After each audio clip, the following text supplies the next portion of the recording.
ఒక పవిత్రమైనటువంటి బంధంలాగా ఉండాలి, లేదా సరదాగా ఉండాలి. ఆ సరదా అనేటటువంటిది ఆపోజిట్ సెక్స్కి సంబంధించినటువంటి ఆకాంక్షగా ఉండకూడదు. అది ఉన్నప్పుడే సమస్యలు ఎదురవుతుంటాయి. ఇప్పుడు తాజాగా అనేక బ్లాక్మెయిలింగ్ కేసుల్లో కనబడుతున్నది ఏంటంటే, మీడియా హైడ్ చేస్తుంది, అట్లాగే వాళ్ళు హైడ్ చేస్తున్నారు. కానీ మార్ఫింగ్ చేసిన ఫోటోలు పెడతామన్నారు, మార్ఫింగ్ చేసిన ఫోటోలు పెడతాం, ఇవి 10% ఉంటున్నాయి. మిగతా వాటిట్లో ప్రధానంగా కనబడుతుంది న్యూడ్ కాల్సు, లేకపోతే కనుక అర్ధనగ్న కాల్సు మాట్లాడుతున్నారు.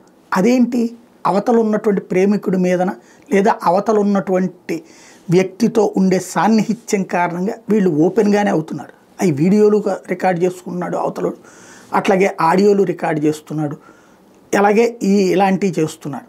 అయితే 100కి 90 మంది జెన్యూన్గా ఉండొచ్చు, కానీ 10 మంది మాత్రం బ్లాక్మెయిలింగ్ బారిన పడుతున్నటువంటి పరిస్థితి ఉంది.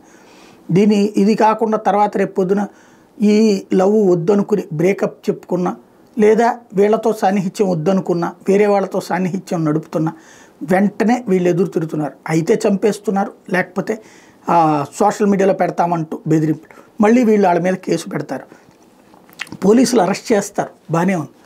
కానీ ఇక్కడ ఆ తర్వాత పోలీసుల దగ్గర కనుక్కుంటే ఇలాంటి విషయాలు బయటపడుతుంది.